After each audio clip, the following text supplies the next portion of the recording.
Hey YouTube, what's happening? This is Casey with Casey and the Boys, and joining me today as well will be my buddy Jordan, and we'll be discussing chapter 1026, as well as any theories that have kind of come up. Cool. Do you want to switch topics and talk? Because we did a whole bunch of theories and stuff for last chapter. 1026. What were your thoughts? I like the like how the moon got, I guess willed into existence, kind of. Like Yeah. that whole clash separating the clouds between the two dragons Mm-hmm. and allowing Dog and Cat to really win finally Yep. and get revenge that they've been looking for a while. Um, that was just really nice to see, honestly. I Uh, I liked I liked that, and I liked how it it just kind of was like very quick foreshadowing at the beginning of the chapter for mhm. that. Like, haha, if you had one more punch on me, you'd be fine. And then Luffy Yeah. brings back the moon, brings back hope, which I thought was kind of interesting because hope a lot of times is associated with Dawn, and there's so many Dawn parallels Yep. in One Piece. I thought it was very interesting that the moon has taken up that role kind of throughout Mhm. this arc, and the is it the Shimosuke that actually have like the moon's the emblem. Mhm.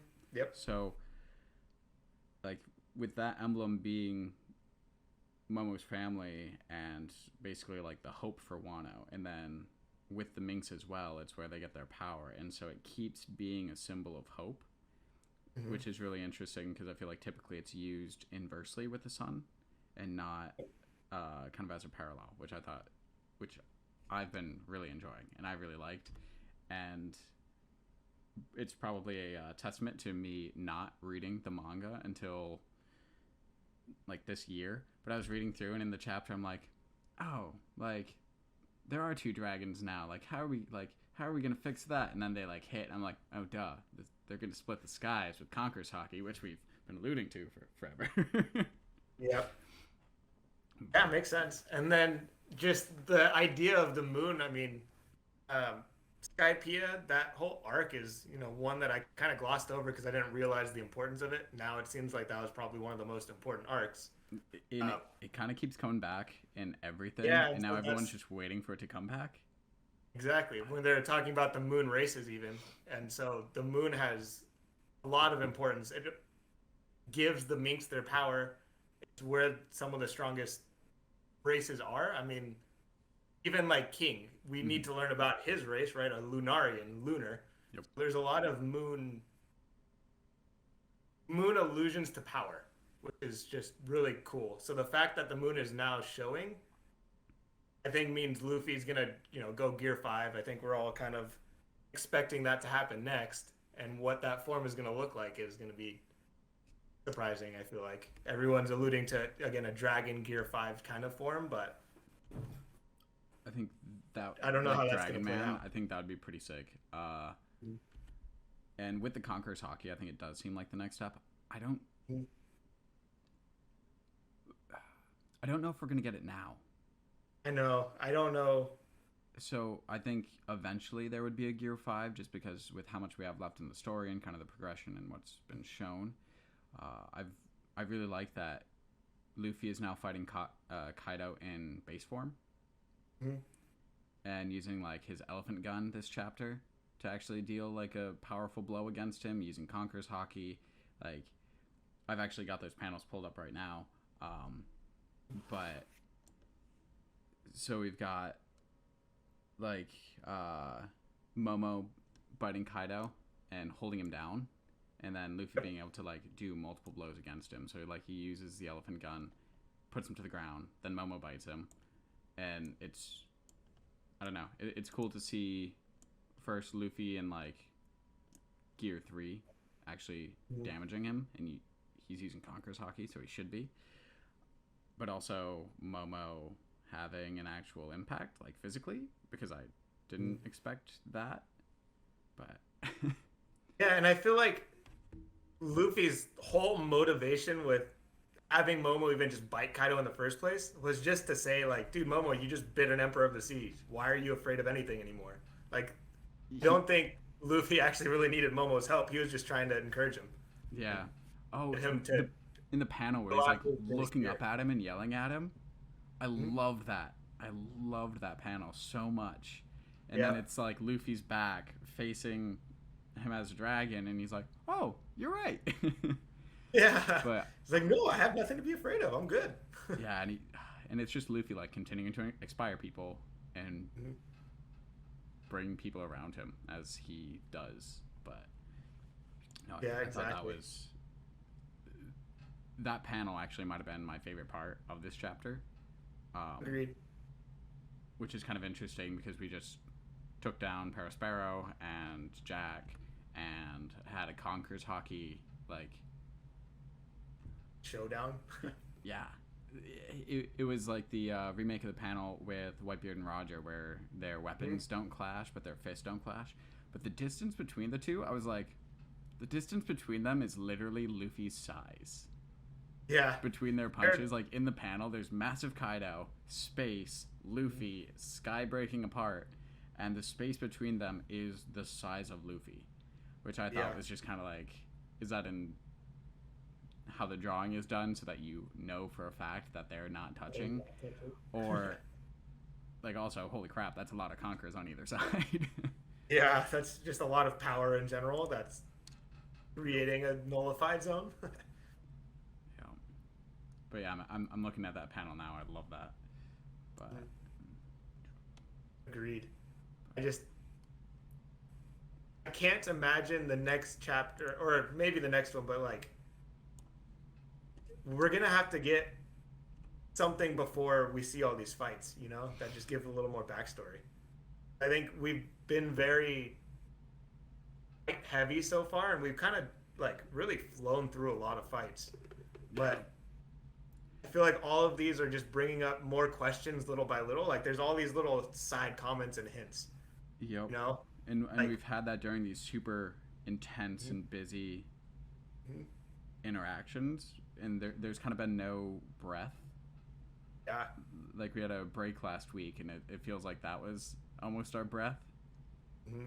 But with the last chapter, there's so much to talk about, to look into, to think about, that it didn't even feel like One Piece was on break, because Yeah. like all the YouTubers I watch were still like they were making videos kind of throughout the week. They had 4 videos on this one chapter because of all the or 1025 because of all the theories. Some of them we were talking about, and we have tons more to go into, which I think we can switch back to in a bit. But yeah, I mean, yeah, even like the last chapter, just bringing up multiple things with the Lunarians, with Sanji, with Zoro. Like, it's insane. there's a lot of development that needs to be kind of filling in the gaps. I can't, and I don't know. I don't imagine Luffy is the only one to fight Kaido and win. I feel like it's just too straightforward. There Yeah. has to be more to it. He might deliver the final blow, but I mean, Yamato and Momo are still there to help. Mm-hmm. But I don't know that they're going to be there the entire time and nobody else. Yep.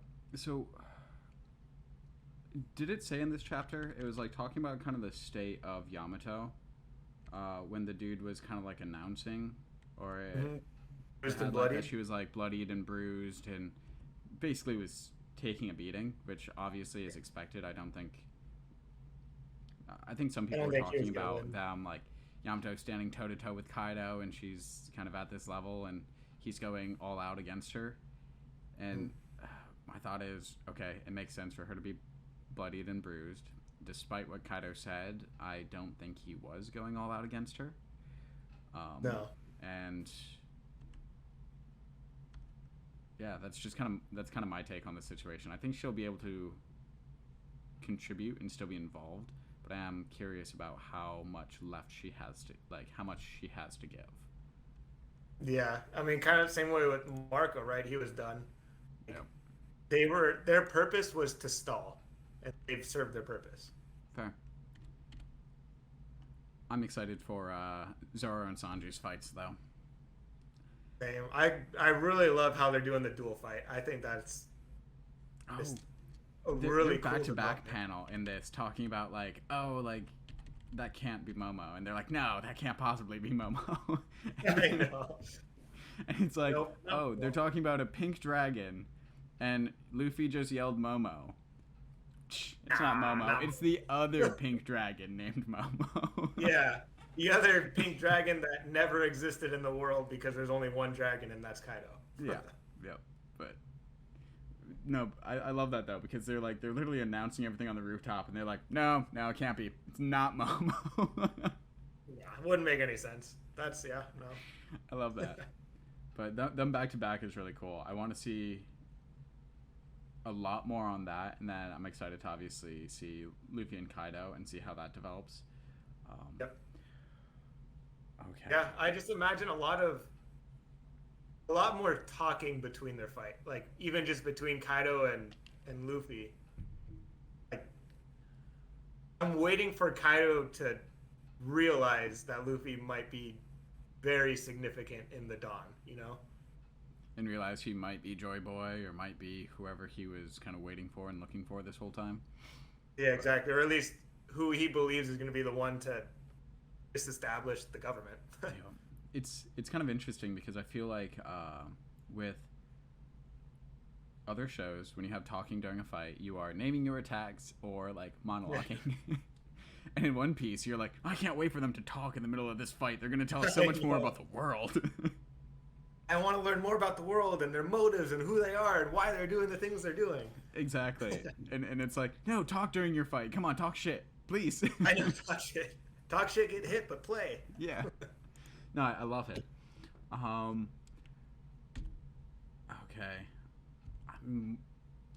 I had so much to talk about. Okay. I didn't know what to expect when Luffy like told Momo to bite Kaido. You're right. I don't think he needed the help. I think the delay helped him set up for the next attack, and it kind of goes along with what I was thinking of Momo being able to play support and kind of support Luffy in the fight at this point.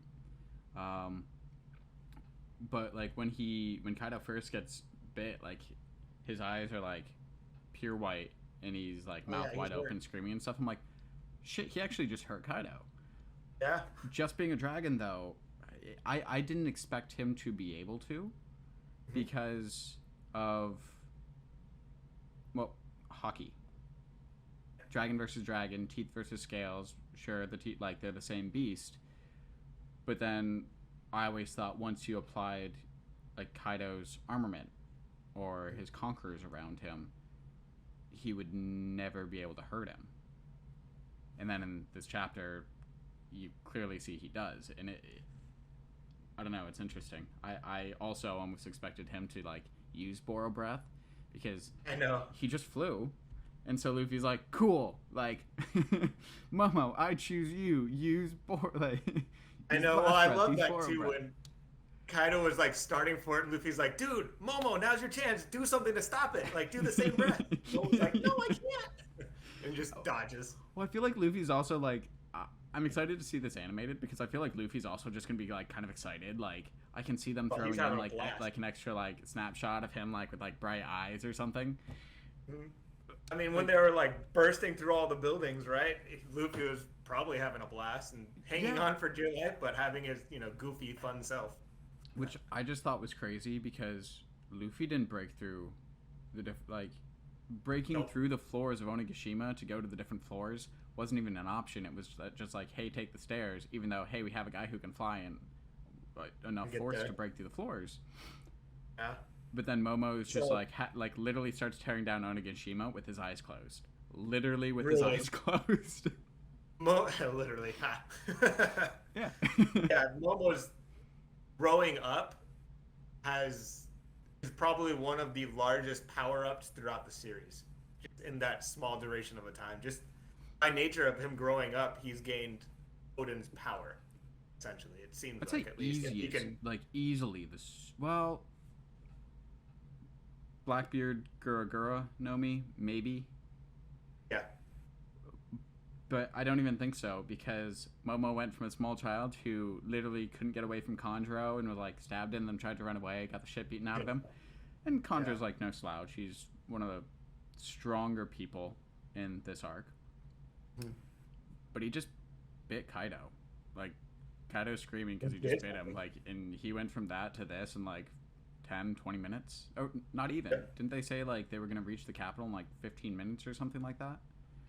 Yep. So as long as like we're not backtracking at all any as far as like time frame and what we're seeing versus then, which I think that was when Luffy fell.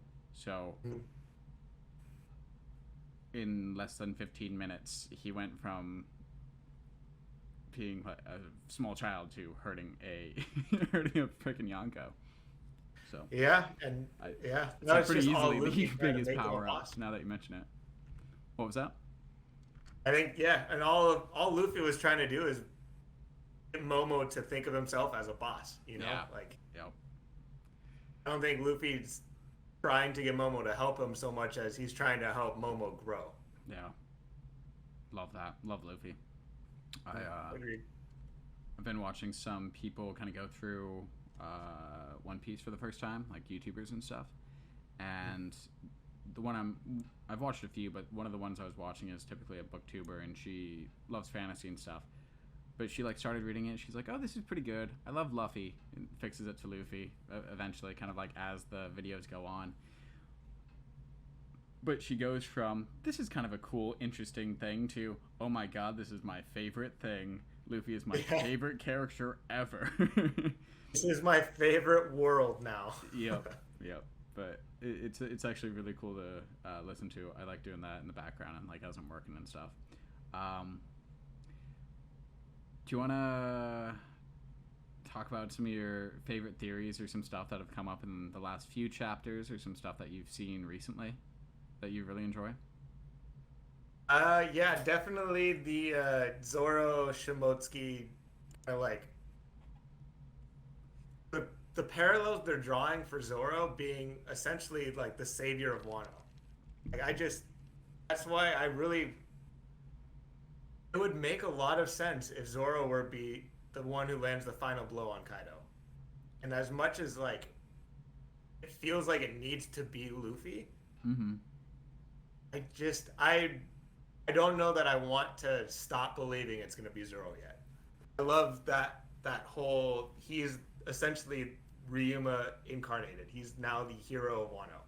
He's there because of fate. And, multiple people have said that Zoro being there is an act of fate. So I think his relationship to Wano, I want more information about. I want to really see that get developed. Yeah. And the relation of Shimotsuki, who he is, because we know that like Yasui and Odin, they were related, right? So there's even a blood relation, essentially or potentially, to Odin and Zoro. And the parallels between Odin and Zoro, I think right now we've all kind of put Odin and Luffy together. I think there's a lot more development to prove Zoro and Odin being kind of, if Luffy's Roger, Zoro's Odin. And I want to see that play out more in this Wano arc. You know what? I think I agree with pretty much all of that, because obviously Luffy is Roger, and I think so much of the time we are taking a snapshot of just Wano, and so Whitebeard and Roger are kind of left out of it, even with our flashback to him spending time on both of those crews and how he interacted with them. Also, I'm kind of torn, because I'm in the spot I think where you didn't want to be. We're giving up the thought that Zoro might get the last hit on Kaido, because I think I still really like the idea, but I'm also kind of of the opinion that I'm like, it kind of needs to be Luffy, like if it's not Luffy. But Something that I saw or was like I was reminded of. The ancient devil fruits are dragon fruits. Yeah. Model, they're dragon fruits model whatever type of dinosaur they are. Hmm. So as he defeats King, he is still slaying a dragon, and at the same time toppling a god potentially because they were on the Yeah. there's some conversations about they were on the red line, they were viewed as gods, and the celestial Country of dragons gods. became gods by usurping them, and now King is one of the like the only or one of the only ones left. That's that's very true. That's a good point too. It could So easily he's be the same story with him just defeating King. yeah. And so I think that is where that kind of helped me. Not that you need to, but that kind of helped me let go and be like, okay, yeah, Luffy should probably be the one that beats Kaido. Like it doesn't have to be Zoro, even though it would be really cool. And it, like it, yeah, it's kind of like back and forth because I think both sides are like, but this makes so much sense. Like Yeah. Zoro makes so much sense, but Luffy makes so much sense, and Zoro doesn't make sense. But also, it comes down to what Oda wants to do and the twists and turns that he wants to put in his story and where he takes it. Because he pretty much always has a plan. Like, yeah, like always has Yeah. a plan. I mean, So he's known where this was going since he started writing. definitely. But Speaking of twists and turns, though, what do we think about Yamato joining the crew? mm, I'm not as sold on it as I feel like most other people are. I think I'm with you. there's an absolute possibility that she joins the crew. We've gotten a backstory. She has a sad backstory, so that helps. Um, actually, that probably helps more than anything, really. Yeah. That we got a Most, sad if not all of backstory. it. I think it would be really cool. Yeah, I that's always true. appreciate the new dynamics. Like I actually really appreciate like Brooke in the crew.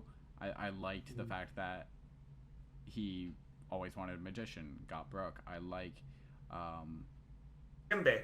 Jinbei. Thank you. Sorry, I'm just like complete brain fart. Happens. Like Jinbei's been foreshadowed for so long, but I think I stopped being excited about Jinbei like joining the crew during the Fishman Island, probably, because I think like before the time skip when he kind of helped save Luffy, was present there at the end, helped him get through stuff. I was like, it'd be really cool for him to eventually join the crew, and then we saw him in Fishman Island, and I was like, okay, cool. We get Jinbei. That's an awesome like power spike to the crew. This situation is awesome. And then we had arc after arc after arc without him, or he was involved and now he's gonna join the crew. I don't know. I'm excited for his interactions, but I wasn't nearly as like hyped up when everyone's like, "Hey, he's finally joined." I'm like, is Jinbei just gonna die? Like, it's like, Yeah, back fighting Big Mom. Oda's like, haha, gotcha. You thought he was gonna join, but he's not. That would have been such a good power move on Oda's part. But so I'm psyched to see if she does, kind of what dynamic she would add. I'm really curious about what's gonna happen with Otama and all of the Beast Pirates that she has formed an army with in the past day, because there's no precedent for those running out.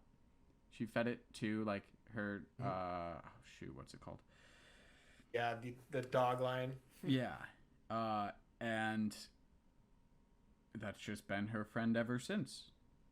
Like, and That's she has true. all these headliners that just obey her every command, and it's actually And what's gonna happen when there's no war to fight? when there's no war. Yeah, it's like, oh, did they just help out and fix Wano? Because I feel like you could use that and then maybe they come in to help with the Grand Fleet in the very end kind of thing. But in the meantime, they That's what stick I'm around and thinking help too. rebuild Wano because they have all these super powerful people that, I don't know, can like till land or something. Yeah, well, I mean, the weapons factories, I would imagine they won't continue if Kaido's gone, but also now that's the weapon factory labor instead of the people of Wano. Yep. You know what I mean? Uh, what do you think's going to happen? He was shown at the Orochi. He was shown at the very end of last chapter. Hmm. What do you think? I don't see them killing him in cold blood. I don't see him actually dying. Dying. Um, Maybe like a public execution, but I don't see that as. I don't know if I see that as character growth for Momo. No.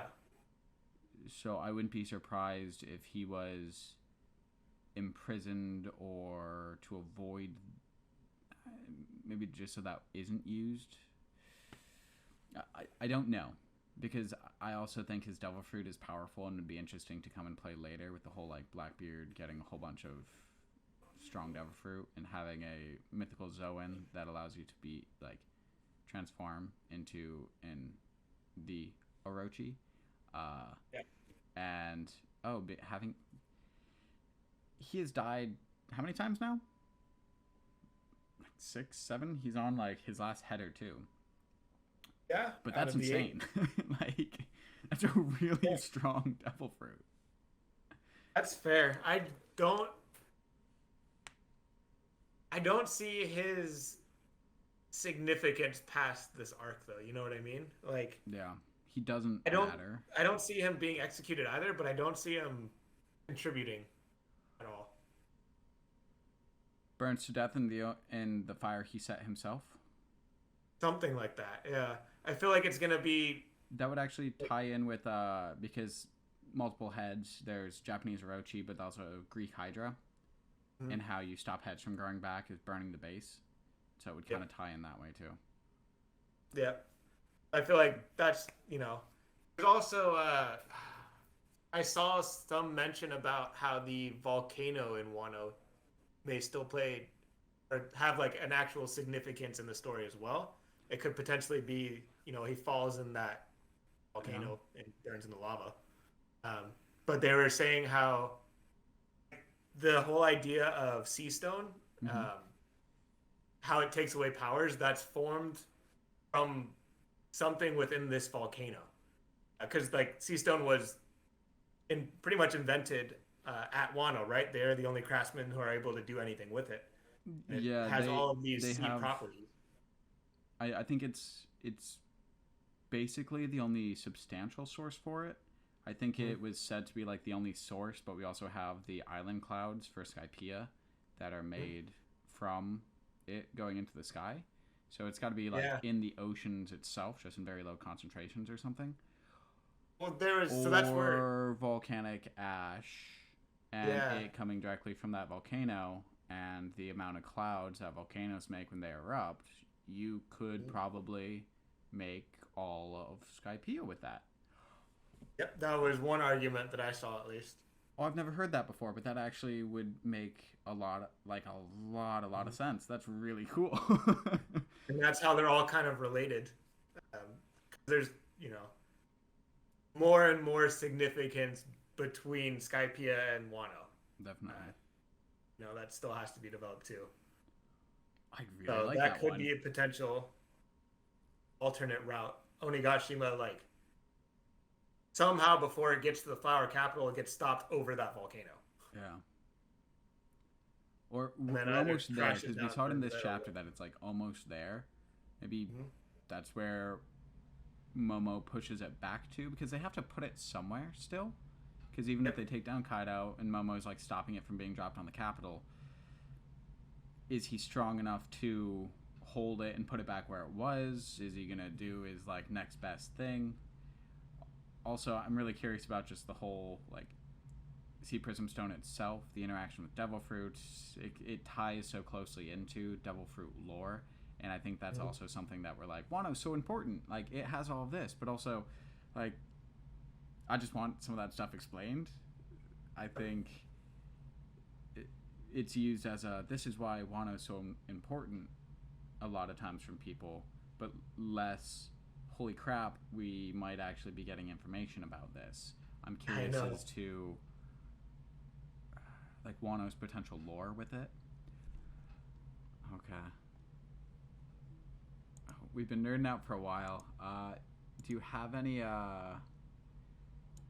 general theories? I'm looking down, and we've actually been like recording this for like an hour and like 15 minutes. Fair amount of time. Yeah, not too bad. I figured I'll edit and cut stuff down, but I wanted to see, was there other, like, not more recent stuff, but any stuff that you just wanted to like nerd out about? Because yes and no. Yeah. I mean, there's a lot of theories, right? One that I just saw recently is like, why did, going back to the first episode and like chapter, recently one of the chapters was Who's Who saying, Luffy stole the devil fruit, or he was the one who ate the fruit that the Navy was guarding. Yep. That Shanks stole. So what is so important about Luffy's fruit that Shanks stole it from the Navy? This, guy who used to be the Cypher Pole's like top Cypher Pole agent to be thrown in jail because it got stolen and he failed. Like, one failure. But one and done, yeah. Yeah, that's... So, like, what is so significant about this fruit? And so there's been a few theories I've read on that. Yeah. I've heard one about giants and giantification and stuff, and like mimicking the devil fruit like they did with the dragon fruit, potentially to be able to make giants. Potentially that, or how Rocks had the lightning fruit that Enel had on Skypiea, and rubber directly counters the lightning, and so that's why the Navy, in fear of Rocks 2.0 coming, needed that rubber fruit. Which would be really cool and tie into Enel coming back. Yep. And then just along those same lines, how they keep saying the fruit itself probably isn't like a powerhouse. It's not like the fruit is significant, but it's some sort of defensive act against Rocks. Yeah. And so relating to, well, does that mean Teach is related to Rocks, or Shanks was related to Rocks? Yeah. How they're creating all of these family parallels now. I'm so curious about Shanks. Right? Like, what is Shanks isn't nobody. Shanks being able to walk up and talk to the Gorosei, even as an emperor, is no just problem. like, oh, by the way, I'm here. You're gonna talk to me, right? Yeah. And how Shanks is like holding the balance between the pirates and the Navy. Yeah. Yeah, and he's basically like, oh, he so is too, because he's like, hey, watch out for Blackbeard. Like, Whitebeard, watch out for Blackbeard. That goes to the Gorosei, hey, we've got to talk about this pirate. Please take him seriously. And nobody does. And he's sitting here and he's like, and he's trying to keep that balance, and he knows who's going to topple it. But it seems like, but it's so interesting for him to be talking to and kind of playing both sides for that balance when you know Luffy's going to come and topple that balance. And it kind of seems like he was trying to keep it for that time. But to what end? All those relations between how, like, Luffy and Ace, right? Like, Ace is the son of Roger, but Luffy inherited Roger's will. Teach and Shanks having a similar relation where, Shanks is the son of Rocks, but Teach inherited Rock's will, or something like that,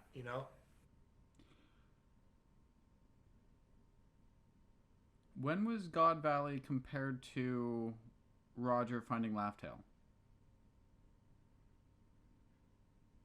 It would have been well before, because Roger and Whitebeard fought when Whitebeard was his own captain. So when he fought the Rocks Pirates, they were still the Rocks Pirates. So it would have been at least 5 or 10 years beforehand, I would imagine. Yeah, probably at least. don't know if we have like all the time frames for it. Was it? But yeah, I would have imagined it had to have been probably 40 or so years ago. Like That's what I'm thinking. they're all still kitties. Because I mean, we know Shanks was like what, like 8 or like 12 or something when he was an apprentice pirate on Roger's crew. Mhm. So it kind of sets your time frame up that way. God Mhm. Valley was. Oh wait, I actually just watched a teching video on this. Um, if Kaido was 21 during God Valley, he's 59 now, so that was 48 years ago. Shanks isn't 48, is he? Because he's only. So 20 years ago, Roger was executed from current time. And he was probably around like 8 to 12. So he's like late 30 or late 20s, early 30s. He seems older than that though. There is a actual Library of Ohara has a nice timeline put together for One Piece things. I have that pulled up now. Maybe they have the God's Valley incident in this timeline.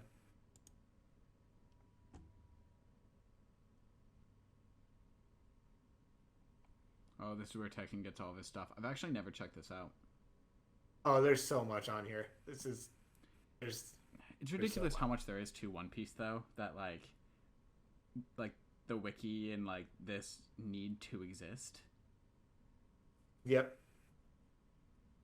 And it's like necessary to keep track of everything that's going on. Yeah. Yeah, I don't see it in here. Oh, I've actually been reading through One Piece for the first time. Because I watched the anime and then I introduced other friends to the anime and kind of over and over again. And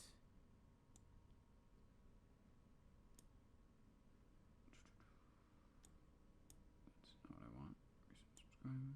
Put that there. Okay, I can't. Oh well. So I've been reading the manga, and I just got past Syrup Village, which a lot better in the manga. Like, I watched the anime tons of times, and I could never appreciate Usopp, and it wasn't only until like post, like that decent amount post time skip that I was like, okay, I appreciate Usopp, I enjoy him, but for like the longest time, I just couldn't. Reading it, I was like, okay, this makes a lot more sense. He's just less annoying in general. He's like less whiny, less everything. Less Usopp. Yeah, it's just like I feel like he's dialed up and not in like the endearing ways in a lot of the anime. But I was actually really curious because I was watching a video about them tying in Kaguya and basically like the ending of Naruto and the impact, or like how Kaguya is actually already foreshadowed in One Piece. And them being like, oh yeah, reflection off the moon, like all this stuff, and the moon's also important, and basically it seemed like kind of a joke thing that it had quite a few things kind of tied into it. Yeah, all the and they're like, oh, and then you have like, we already have like powers and stuff that can rewrite people's memories, like Django. Also, quick question: is it Axan Morgan was the guy who captured Captain Kuro? Because it looked like him in the panel, and I wanted to make sure with somebody. So? Okay. Which is really funny because you have this dude with such an inflated ego of himself that, like, he's now an awful person, but his memory was changed, and it, like, you are the great Marine who captured this person, and he was hypnotized into thinking that he was great and fantastic and that he did these things. And his memory's there. But I was wondering, like we saw the color thing as well, like another power that wasn't like said to be a devil fruit, like the in Little Garden. the girl that painted the colors onto Luffy's back, and then he'd just like attack somebody or just like stop moving. And we see powers like that in One Piece occasionally that don't really have an explanation. But I was wondering about Django's and if it could be a devil fruit or something similar, because in one of the SPSs, his like goatee, and obviously it could just be a joke too, but like they say that Django's like striped goatee. Oda said he didn't shower for a long time, and then a mushroom sprouted from his chin, and so he ate the head of it, and it tasted really bad, and so he didn't finish the rest. But I'm sitting here and I'm like, and then fruit? that's how he got his powers. Yeah. And I'm like, okay, could totally be a joke, but also you have a striped edible thing that tastes awful that then gave him magical powers. Did he literally have a mushroom like of a devil fruit grow out of his chin? Or had a mushroom grow out of his chin and then it became a devil fruit? Yeah. Because it's powerful as hell. Like, Acton Morgan like still thought like years and years later Yeah. that was the case, that he was this great marine and all these things. And so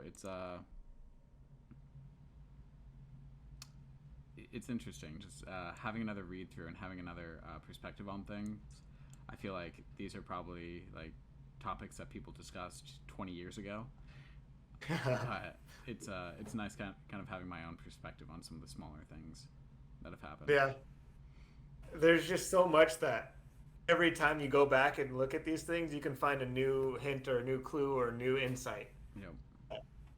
Still has relevancy today. That's kind of what I've been looking for as I do, because I've watched the anime so many times and listened to so many videos that just having like relevant stuff is like new relevant stuff is kind of what I'm looking for. Yeah. You can find it wherever you go almost. And again, I didn't actually have an outro for this time with Jordan. I'll be working on that, getting a bit more structured, but I still hope you guys enjoyed the video. And once again, Jordan, thank you for the time. Thank you for the discussion. I had a blast. This has been Casey and Jordan as Casey and the Boys. Peace.